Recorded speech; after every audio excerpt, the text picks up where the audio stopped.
And well, teacher, could you present yourself? Hi, my name is Tzel, and I have been working here for 6 years, I think. But previously, I have worked from other schools. Basically, I teach English from beginner levels to intermediate levels. And yeah, I could say 10 years of experience. Okay, very good.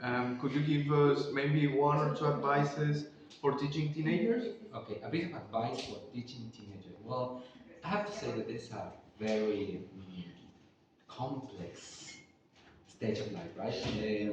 Not say problematic. Some people say that teenagers are problematic, but I wouldn't say that. Well, basically, try to teach using teenagers topics, something that they are related to, such as artists, fashion, media, movies, gossip, maybe.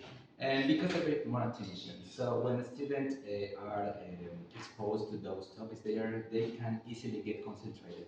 So that could be an advice. Like using, for example, a real context or a meaningful context. Yes, it has to be a meaningful content because if I teach, I don't know, present simple, just yeah, you say your routine, but if you say, for example, I am teaching this with beginner level, right? We are studying present simple, and it's like, okay, you're not going to share your routine, but what about the routine of your favorite artist? Oh goodness sake, Taylor Swift. Oh my God. Oh, she does this and she doesn't do that. So they get more confidence to write, to speak, and even to learn. Right? Um, do you have any other advice that you want to give me, or? No, just with that, I think. Yeah, okay. For relevant information.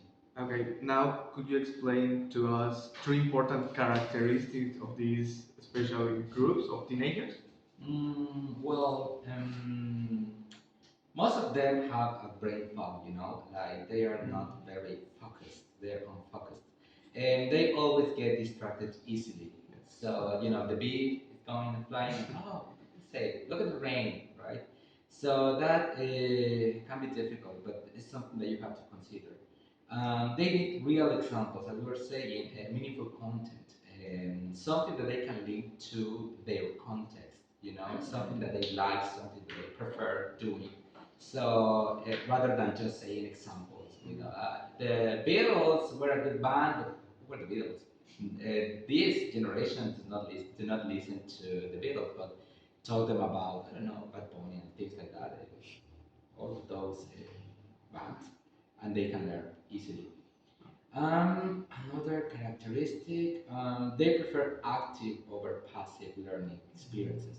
So if you want them to just sit down and listen, that's not going to work. I mean, if you really want to make them understand the topics or maybe study, and you have to make them um, to expose them to a real situation that they can solve, being involved in the activity or whatever they have to do.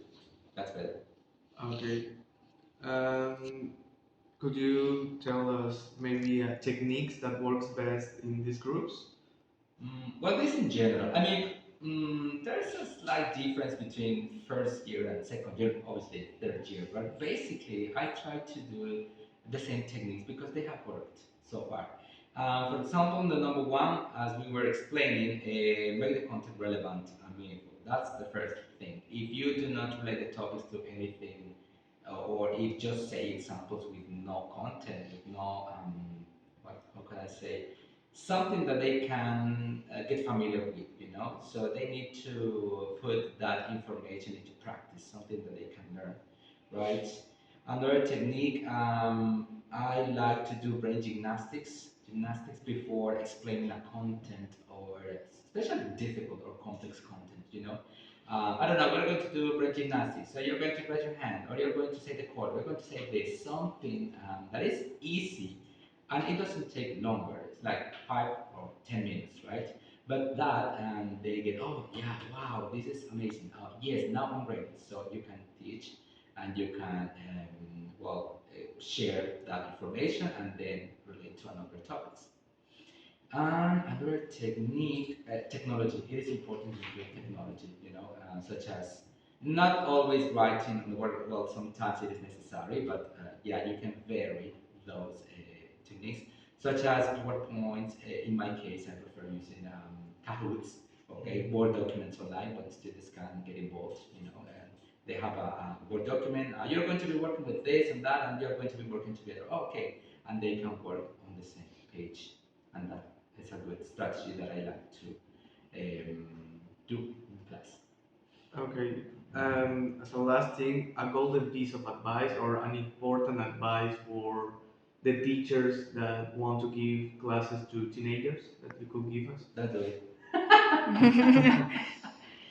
Just kidding. Well, I think working with teenagers is good. I mean, it involves a lot of patience, okay, because they are moving to young adults and they are living their childhood, so it's quite difficult because some of them still behaving like kids, like you say jokes like, really, you're in high school and you're doing that kind of empty. So basically, you need patience, okay? And I would say that when you teach tenses such as present or past, and I have found this really, really important, I do with songs. Okay, try to use songs when teaching tenses. This is very, very helpful for me, and it has worked for them. And I could see some improvement with their grades and the exams, and I say, oh wow, this works. So I would say that if you want to make students learn, it is important to use something that they really like, such as songs. But not old songs, like Beatles, no, because they could listen because of their parents, but they would rather prefer, I don't know, current music, like Taylor Swift and Bruno Mars. And this one, I don't know the name, sad Sabrina Carpenter. I didn't know about her, but they had good songs, really sad songs. Okay, but they like it, and they understand the lyrics. And they say, "Oh, this is simple. Oh, this is present. Oh, this is future." And now I understand the song. Oh, it's this. So that can be something very meaningful for them. Okay. And thank you, teacher, for your advices and information about teenagers that it's valuable. Maybe not for me, but for almost all the teachers that want to give classes to teenagers. And I think it's all of my part. And again, thank you for your time. Nice. See ya.